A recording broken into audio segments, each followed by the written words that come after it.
So when we started the Happy Project, we built it for a single hospital in Toronto, where I'm from, and we built it more or less just for ourselves. I don't think we had any idea that it was going to become this worldwide phenomenon that it's become. I think the biggest surprise in all of this to us has been just the global scale of it. We've had people contributing, people participating, people using from all corners of the world. Certainly, everything from North and South America through Europe, through Asia, we've had users. And through all types of organizations as well. We've had app developers building little tiny phone apps, all the way to national governments building their platforms on top of the library. So we've been very excited by the reach that it has achieved.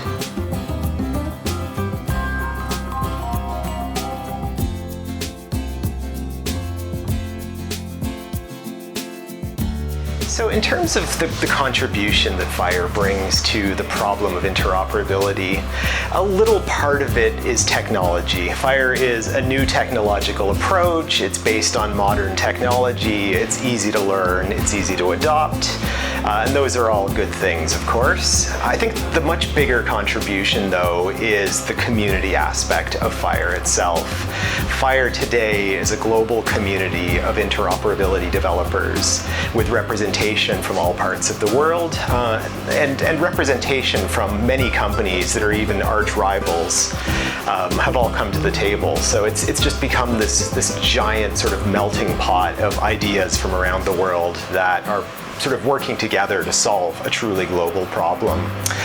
In terms of what we still have to solve, I mean, the reality on the floor is that we've provided what I think is a good technical solution, but fundamentally the challenges in healthcare are not about technology, they're people problems.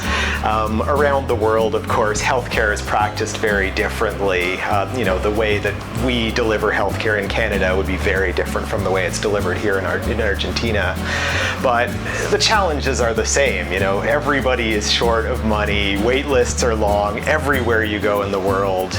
These are fundamental problems, and a technology like FHIR can help to build solutions, but it won't change the workflow. It won't change the fundamental limitations of a health system. Our hope, though, is that this community process will bring people from well beyond technology into the sort of big tent of FHIR and sort of help us use this technology platform to try and begin to change healthcare itself. That's our fundamental goal, is to transform the way that healthcare is delivered.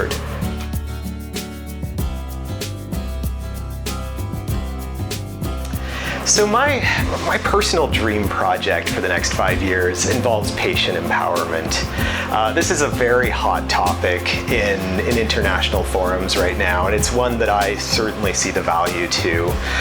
What I mean by patient empowerment is, of course, healthcare traditionally is kind of a one-directional thing. We see a doctor tells us what to do, and we go and do whatever it is. We take the drugs they give us, we do the exercises, whatever it is. We fundamentally, as patients, though, and everyone, of course, is a patient at some point in our life, we fundamentally could play such an active role in our own care, whether it's collecting data about ourselves, whether it's tracking, whether it's offering support, whether it's, playing a bigger role in sort of identifying conditions, things like that. I think there's so much more opportunity for us to take this active role in the management of our own sort of human health. I think FHIR will play a big part of that, because fundamentally we don't live our lives in a doctor's office. We live our lives on the streets, in our homes, walking around, at our work, all of those places.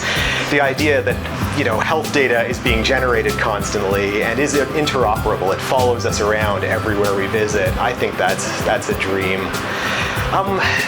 One other example I would sort of give to that, I love this, I'm from very far away up in Canada, and I always love to give this example that I flew here to Argentina on Monday, and I didn't bring any pesos with me. I brought no money, I brought a bank card, and I was confident that I would find a bank when I got here and money would follow me, and of course that was true, money came. I also know that if I were to have a health problem while I was here, I know for sure that my health information would never reach Argentina. We just have a fundamental disconnect. In fact, my health information doesn't follow me to the United States, right next to Canada.